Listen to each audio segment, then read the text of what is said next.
pessoas tentam mudar a palavra de Deus para que ela caiba em seu estilo de vida ou para que dê embasamento a coisas que decidiram fazer, mas não é assim que funciona.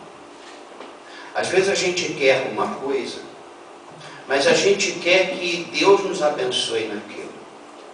E muitas vezes nós vamos à palavra de Deus não para saber qual é a vontade de Deus, mas para que a gente possa modificar um pouquinho a palavra de Deus para dizer que Deus nos abençoou. Entenderam isso que eu falei?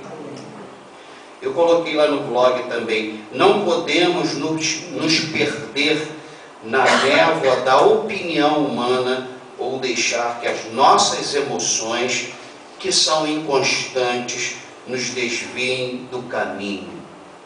Deus tem um caminho para nós. Você pode dizer amém? Amém. E este caminho está descrito na palavra de Deus.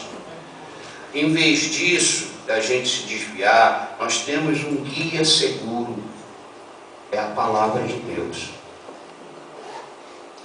Se a tua reação com Deus, você quer saber se ela é boa, consulte a palavra de Deus. Se o teu amor por Deus, você acha que é pouco, você quer medir, vá para a palavra de Deus, para você ver se este amor que você diz que sente, que tem, se ele é o amor que agrada a Deus. É muito importante, meus irmãos, lermos os livros da Bíblia, capítulo por capítulo, versículo por versículo. E quando chegarmos a um versículo da Bíblia com o qual não concordamos, então nós temos que mudar nossa opinião. A Bíblia nunca está errada. Fala isso para quem está ao seu lado. A Bíblia nunca se confunde. Gente, esse livro existe há milhares e milhares e milhares de anos. Nós não completamos nenhum século ainda para a gente achar que nós podemos modificar a palavra de Deus. O objetivo da palavra é conformar nosso pensamento com a vontade de Deus, com o que a Bíblia ensina, e não a Bíblia ser conformada com o nosso pensamento. Paulo falou isso para os Romanos no capítulo 12, versículo 2. Nos diz que somos transformados pela renovação das nossas mentes. E eu ainda coloquei isso lá no blog, está tudo lá. Então, quando lermos a palavra de Deus, façamos a nós as seguintes perguntas. Você está lendo a Bíblia. Quando você estiver lendo a Bíblia, faça a seguinte pergunta para você: existe algum pecado identificado aqui que devo evitar? A Bíblia está me mostrando algum pecado?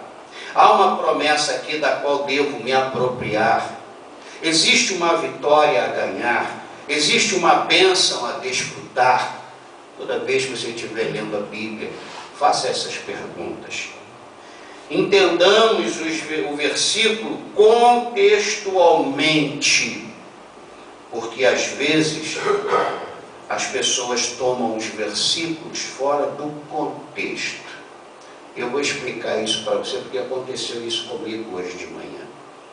Hoje, amanheci pensando em certas pessoas negligentes, as suas tarefas comunitárias, negligentes nas suas relações familiares. Eu amanheci pensando sobre pessoas assim, negligentes, não estão nem aí se você está sangrando, se você está suando, se você está precisando. Muita negligência. E pensando em certas pessoas, comecei a falar com Deus, como se eu estivesse dizendo: por que o Senhor não sacode estas pessoas? E aí eu fui para a palavra de Deus. Leia o que está em Isaías 37, 29. Foi o texto, o versículo que eu li como resposta a meu questionamento com Deus, e vou ser sincero, a minha reclamação com Deus. Veja o que está escrito em Isaías 37, 29. Isaías 37, 29.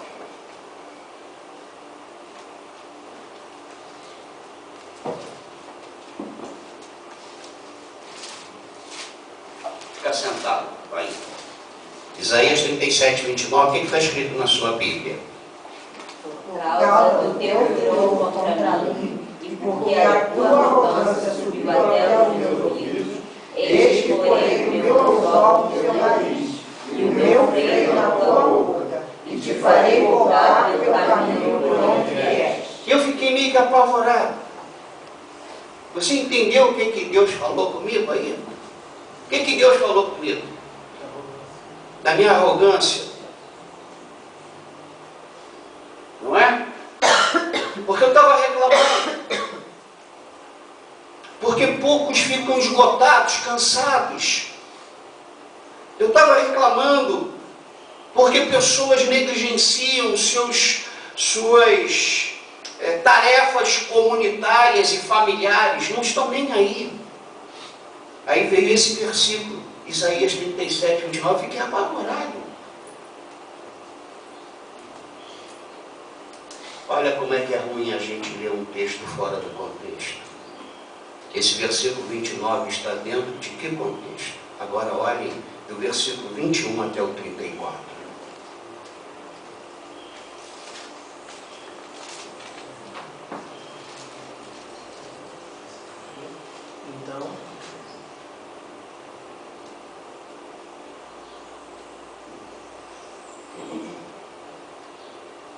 Esse versículo 29 está dentro de um contexto de que Ezequias estava irritado com um tal chamado senhor rei Senaqueribe. E Senaqueribe estava pronto para invadir Judá. Vamos ler o contexto todo, é isso que eu quero ensinar para vocês.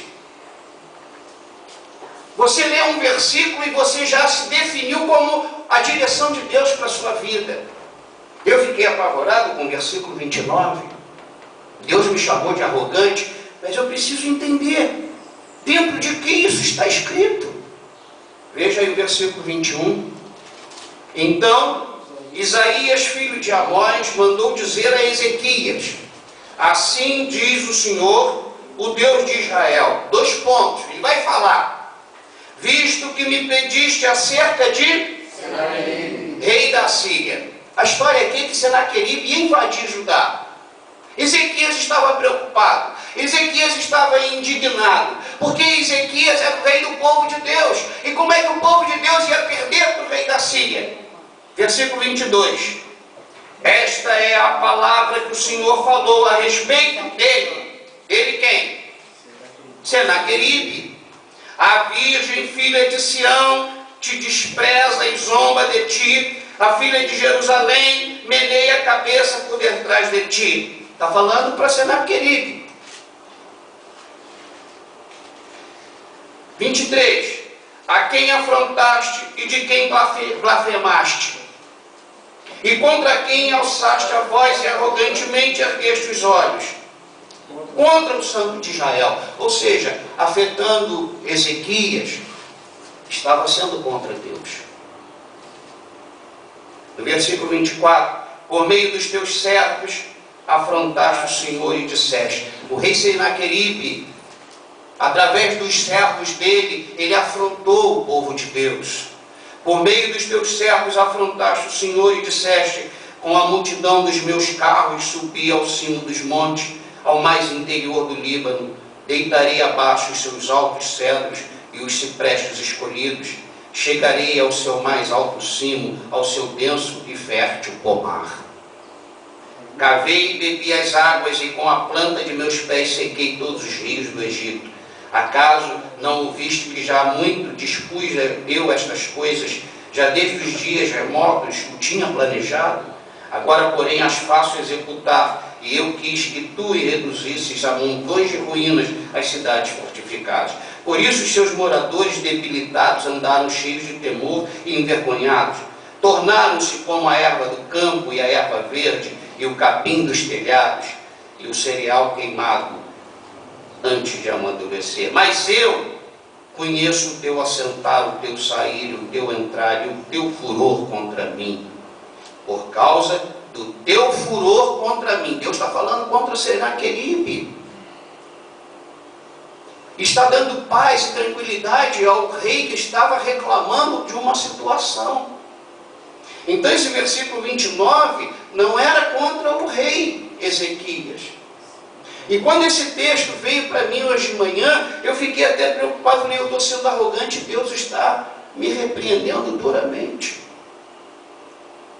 Mas a gente tem que ler um versículo e entender dentro de que contexto esse versículo está escrito.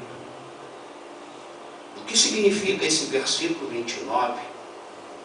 E aí eu li esse texto todo e agradeci a Deus e continuei perguntando a Deus por que Deus não sacode estas pessoas que são negligentes às suas tarefas e às suas relações comunitárias e familiares. Continuando a nossa mensagem. Nós devemos nos certificar de que a tradução que nós lemos ela é precisa. Porque muita gente lê a Bíblia, mas não entende a Bíblia. Porque quer ler pelo seu intelecto humano, e aí não consegue crer, não consegue discernir. Nós devemos nos certificar de que entendemos o que o versículo está realmente dizendo. É por isso que eu ando preocupado com esse pequeno rebanho, o qual Deus me deu essa responsabilidade.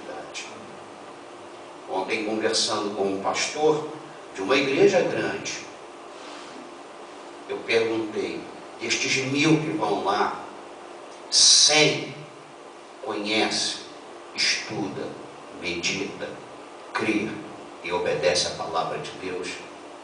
Ele disse, nem 80.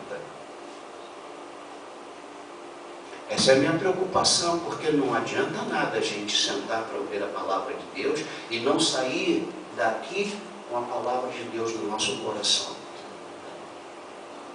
Não tem valor nenhum a gente gastar 1 hora diariamente abrindo a Bíblia, lendo apenas para informação. Se nós não tivermos no nosso coração o desejo de formação do caráter de Cristo na nossa vida. É por isso que a gente vem à igreja. É por isso que a gente precisa gastar pelo menos 1 hora por dia. E eu estou aqui para ajudar vocês. Deus me chamou para fazer isso. E concluindo que o que acreditamos é diferente do que a passagem ensina, quando a gente conclui, meu Deus, isso aqui não abona o que eu quero. Então eu tenho que mudar o que eu quero. Entende o que eu estou falando? Você está entendendo o que eu estou falando? Eu quero muito isso, Senhor. Então eu preciso saber se Deus vai me abençoar nisso. E se leio a Bíblia me diz que não, eu tenho que fechar a questão e acabou. O papo é não. Porque aquilo que tanto eu quero vai me trazer muito problema. Pode me trazer um futuro mais desconfortável e insuportável do que esse momento de ansiedade que estou pedindo a Deus aquilo que mais eu quero. A palavra de Deus, ela é reta. Ela não se contradiz, ela não erra, nunca, nunca. E se não estamos alinhados à palavra de Deus, então os errados somos nós. Nunca a palavra de Deus está errada. Nunca. Por isso que nos reunimos depois da mensagem, para a gente conversar sobre a palavra pregada em relação à nossa vida. Nós que temos que alinhar a nossa vida. Deus não vai mudar um tio, uma vírgula da palavra de Deus para a gente se sentir alegre. Deus vai cumprir a sua palavra para a gente ser abençoado. É com o cumprimento da palavra de Deus que nós somos abençoados. Sendo assim, vamos permitir, vamos nos render, vamos nos deixar vencer, para que a palavra de Deus nos modifique. Amanhã você não pode ser a mesma pessoa que foi hoje. Entende isso que eu estou dizendo? Hoje você não pode ser igual a ontem. Porque se hoje você está sendo igual a ontem, a palavra de Deus não mexeu em você. Razão pela qual nós precisamos diariamente abrir a Bíblia. Como todos os dias a gente toma um bom café da manhã, como a gente almoça, como a gente lancha, como a gente janta, a gente precisa da palavra de Deus. Fala para quem está ao seu lado, você precisa da palavra de Deus. A palavra de Deus, ela é remédio. A palavra de Deus é remédio porque cura. A palavra de Deus é o nosso alimento porque nos fortalece. A palavra de Deus é a nossa lanterna porque não deixa a gente tropeçar, nem deixa a gente ser enganado.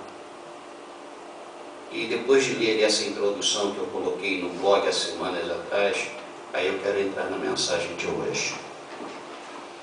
Nos Estados Unidos, o site chamado Pandora é uma das maravilhas musicais na era da internet. Este site ajuda o usuário que gosta de música a criar sua própria estação de rádio, pois permite a personalização da música escolhida. Ele não precisa ficar na emissora de rádio para ouvir a música dele só quando ela tocar. A Pandora fornece a ele um playlist grande, ele vai lá e vai pegando só o que ele quer. E ele monta a sua rádio personalizada no seu tablet, no seu smartphone. Então, quando ele quer ouvir as músicas, ele não liga mais o rádio. Porque esse site permitiu isso para ele. Então ele fala assim, isso eu gosto, eu vou gravar aqui. Isso eu gosto, eu vou gravar aqui. Essa música eu não gosto, então eu não vou gravar. Então ele só tem músicas que ele gosta. Reproduz uma canção e há um sinal de positivo no site ou negativo para indicar se o usuário gostou ou não. Então lá no site, quando ele está ouvindo a música, ele gosta e aperta o íconezinho que faz assim, aí aquela música é trazida para o aparelho dele. Quando ele faz assim, ela pula a música. Olha que coisa maravilhosa. No fim, a pessoa tem um arranjo apenas com as canções que ele gosta. Não é bom isso? Mas sabe o que eu fiquei pensando em cima disso? Infelizmente, algumas vezes nós somos tentados fazer o mesmo com a Bíblia. Esse texto eu não gosto, então faço assim. Esse texto eu gosto, esse é bom, fala de prosperidade, por esse é bom, eu faço assim. E a gente começa a criar uma Bíblia só com coisas boas para nós. Oh, que coisa maravilhosa! Mas não é assim. Não é desse jeito. A Bíblia ela é composta de Gênesis até o Apocalipse. Tem cada coisa boa na Bíblia, né? Mas tem cada... Hoje de manhã eu acabei de falar para vocês, eu li o versículo 29, eu falei, meu Deus está me repreendendo. Está dentro do contexto. Mas também tem repreensões, tem promessas. Abra agora a sua Bíblia no Salmo 119, versículo 160. Salmo 119, versículo 160. Vamos ficar em pé.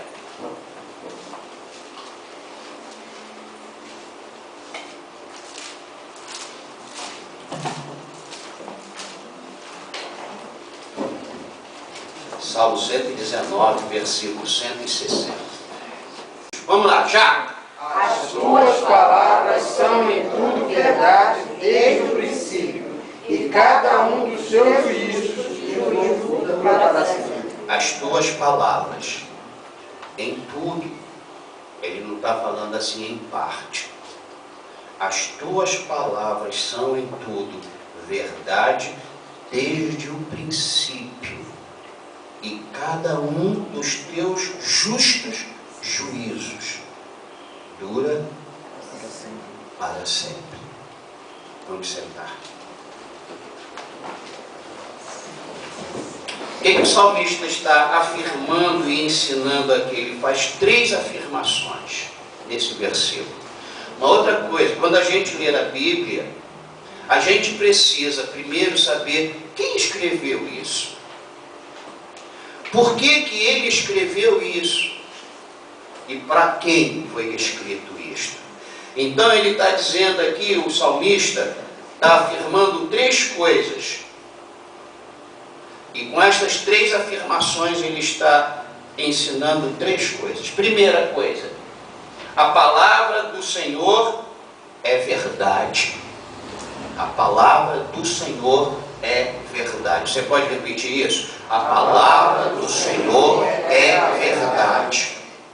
Ah, mas o fulano disse diferente disso. O fulano mentiu. A palavra de Deus é verdade. Você pode falar isso? A palavra de Deus é verdade. Ah, mas o pastor que eu vi na rádio disse diferente disso. O pastor da rádio que você ouviu mentiu, errou, está equivocado, está enganado. A palavra de Deus é verdade.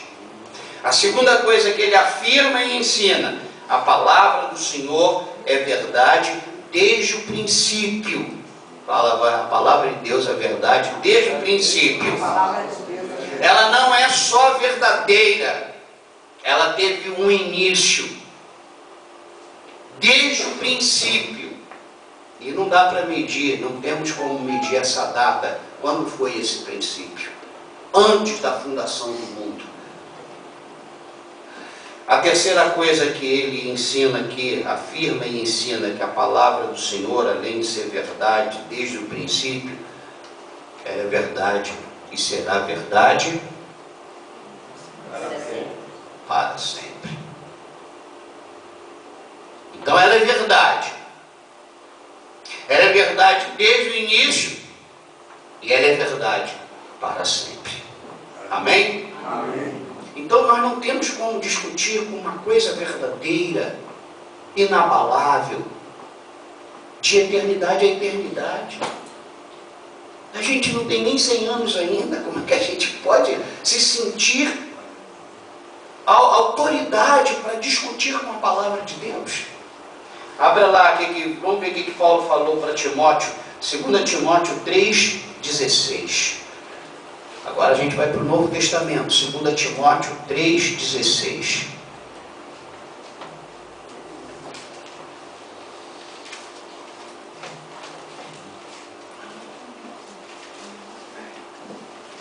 Vamos ver o que Paulo falou para o jovem pastor Timóteo, que serve para nós também. 2 Timóteo 3,16. Acharam? Amém. Vamos lá, leia em voz alta o versículo 16 e o 17. Já.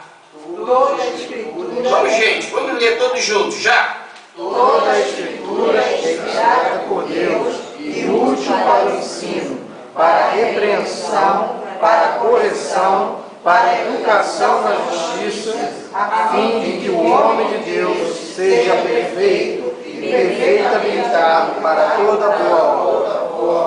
Então muita gente questiona assim: ah, mas a palavra de Deus ela foi escrita por homens e homens falham. É verdade. Mas olha o que Paulo falou para Timóteo não se deixar levar por pessoas que têm esse argumento. Toda a Escritura É inspirada por Deus. Então, foi o homem que escreveu, mas o homem escreveu inspirado por Deus. Não tem erro na palavra de Deus. E além de ser inspirada por Deus, ela é útil para várias coisas. Para o que ela é útil? Primeiro, para o ensino, para a Repreensão. para a Correção. e para a Educação na justiça. Então a palavra de Deus, ela é útil para se ensinar. Você quer ensinar seu filho? Você quer ensinar num momento, numa situação? É a palavra de Deus. Não é o filósofo, não é o psicólogo, é a palavra de Deus. Alguém está errado, você tem a palavra de Deus para repreender essa pessoa. Você está querendo ajudar alguém que está indo de outra direção? É a palavra de Deus para corrigir a pessoa. Você quer educar? É a palavra de Deus. Não pode ser usado outra coisa para se corrigir, para se ensinar, para se repreender e para se educar. Quem quer que seja, que não seja a palavra de Deus. É a palavra de Deus. É a verdade de eternidade a eternidade. Agora vamos ver o que Jesus diz da palavra de Deus. Mateus 5, versículo 17 e 18. Mateus 5, 17 e 18. Como é que está escrito aí na sua Bíblia? Todos juntos, já?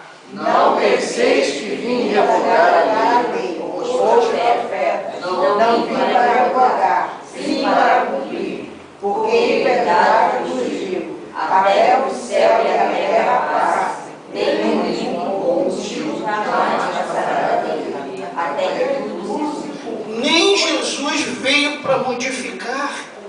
Como é que nós nos achamos gabaritados para modificar um i, um tio, uma vírgula, um ponto da palavra que é verdade de eternidade a eternidade, que é o único material que existe para corrigir, para repreender, para educar? Como é que a gente se acha no direito? Nenhum homem pode fazer isso. Porque o Senhor dos Senhores disse que não veio fazer isso. A palavra de Deus, ela é perfeita. O Senhor Jesus tratava, gente, as Escrituras de modo diferente dos líderes religiosos de quando ele esteve aqui.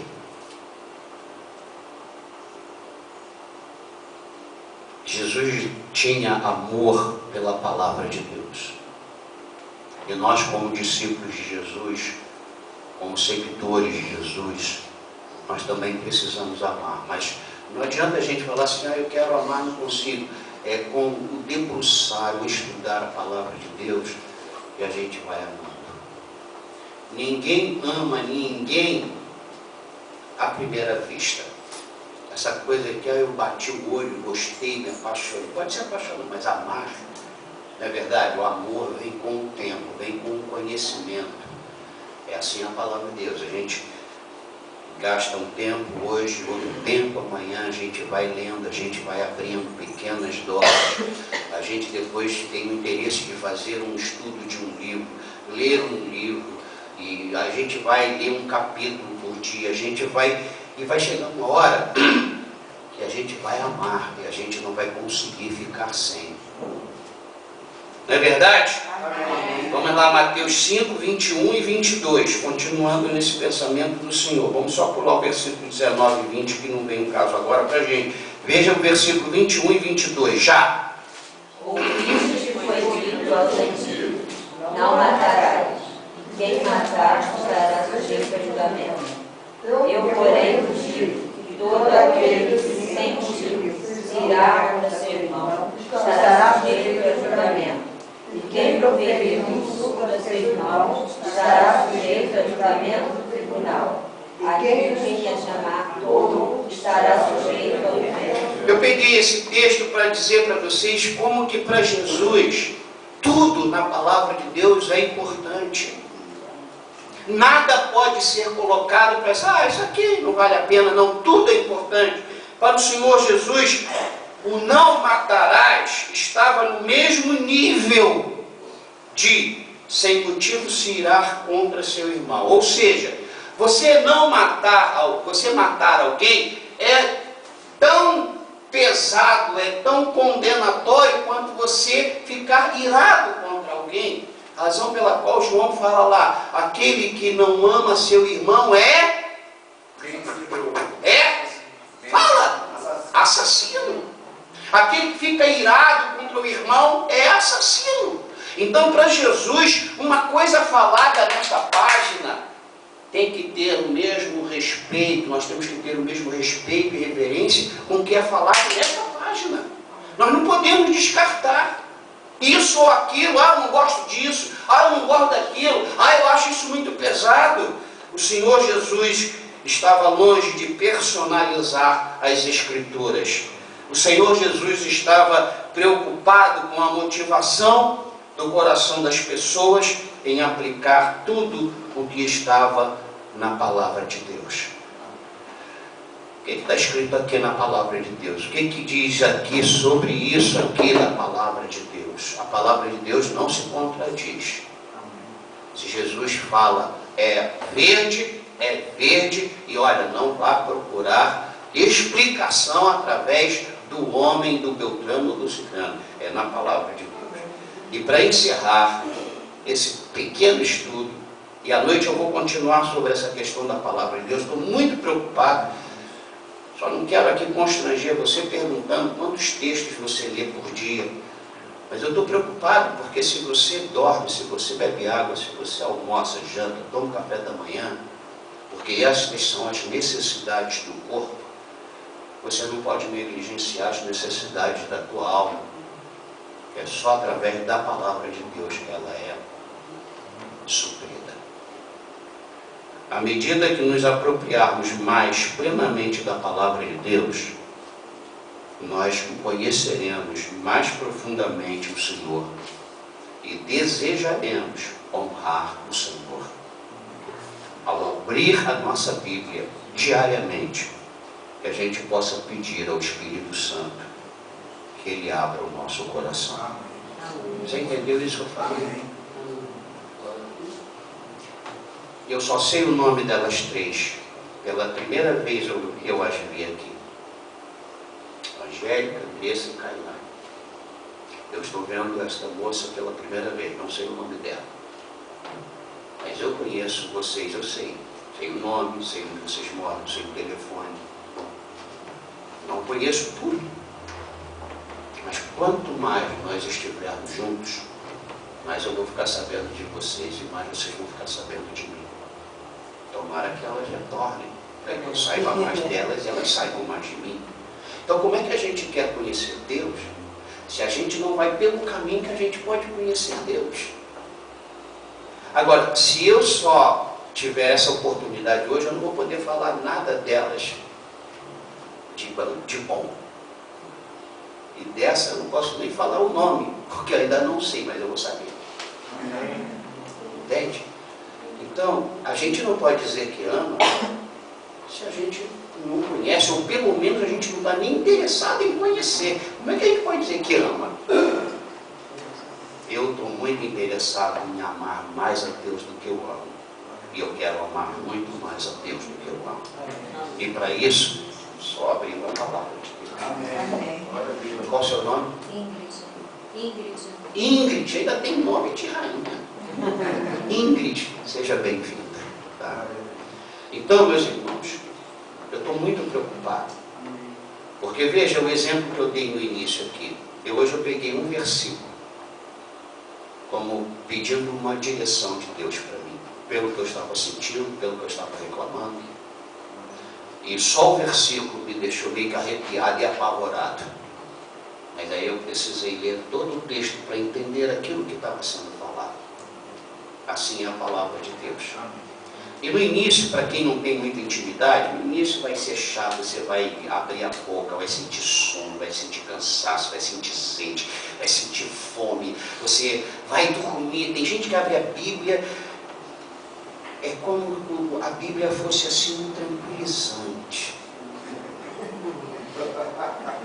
Primeiro ele boceja, aí ele fecha um olho, aí vai fechando o outro olho. Aí depois ele tem que explicar que leu a Bíblia no Espírito. Porque ele não conseguiu resistir. No início é assim, mas resista, insista. Porque para você amar a Deus, você precisa conhecer Deus. E para você conhecer Deus, você precisa ler a palavra de Deus. Amém? Amém.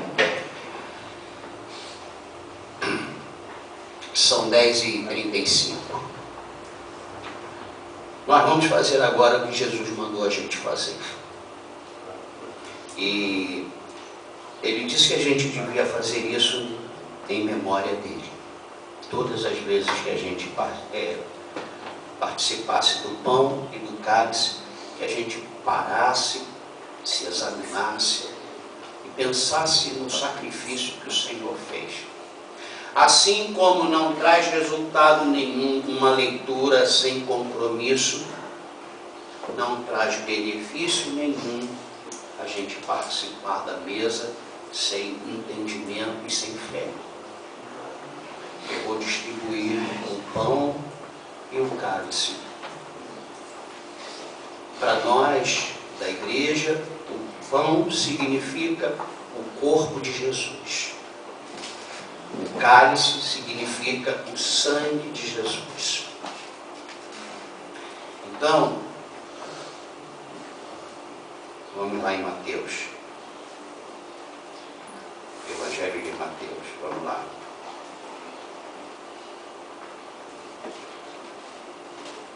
Evangelho de Mateus, quando Jesus serviu a ceia, o pão e o vinho para os seus discípulos naquela noite que ele foi traído. Mateus 26, versículo 26. Mateus 26, versículo 26. Jesus estava reunido com seus discípulos, como nós estamos reunidos aqui, e cremos pela fé que o Senhor está aqui. Quem crê nisso? Amém. Então, o versículo 26 diz assim: enquanto comiam, tomou Jesus um pão e, abençoando-o, partiu e o deu aos discípulos, dizendo o quê? Tomai e comei, isto é o meu corpo. Isto é o meu corpo.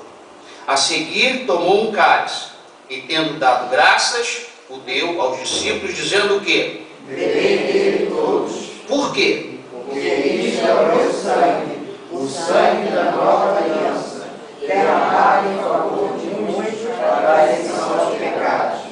Pronto. O que a gente pode fazer para a gente participar? Apenas crer em Jesus e no que Jesus fez por nós na cruz do Calvário. A cruz está vazia porque Jesus não está morto. Jesus morreu na cruz, foi sepultado e ressuscitou ao terceiro dia. Amém. E está vivo aqui entre nós. Amém. Então, quando a gente faz isso aqui, a gente está dizendo para Jesus: eu creio no que o Senhor fez na cruz do Calvário. E por isso, eu participo deste pedaço de pão que simboliza, que representa, que é o teu corpo.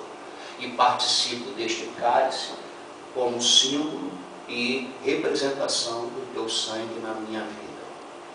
Ao comer o pão, a gente está comendo o corpo de Jesus pela fé, e se estivermos doentes, nós somos curados. Amém.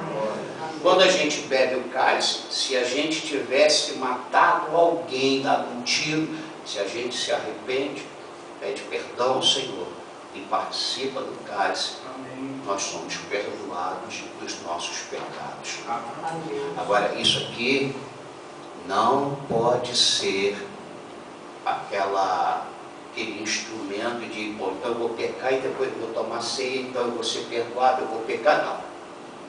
É importante que a gente se examine, que a gente fale para Deus. Se nós temos alguma coisa contra alguém, a gente deve pedir a Deus que nos ajude, que a gente possa perdoar, que aquela pessoa possa nos perdoar, que Deus facilite esse encontro para que haja perdão mútuo, que possa haver uma reconciliação. Se nós pecamos em pensamento, em sentimento, em palavras, é o momento da gente falar para Deus no nosso canto, sem ninguém saber. Não interessa a ninguém o teu pecado, a não ser o Senhor. E você deve falar para Deus: me perdoe, tem misericórdia de mim e me ajude para que eu possa continuar nesta caminhada com a tua ajuda, agradando ao Senhor. E o pão vai te fortalecer e o cálice vai te perdoar e te purificar. Então, quando Jesus disse: fazei isto em memória de mim, faça isso, porque isto é eficaz. Fala para quem está ao seu lado: se você se arrepende, fala. Se você se confessa, fala. O Senhor te ouve, o Senhor te perdoa, e os benefícios do corpo e do sangue de Jesus na cruz vão estar aqui nesse momento para abençoar e te perdoar. Entender?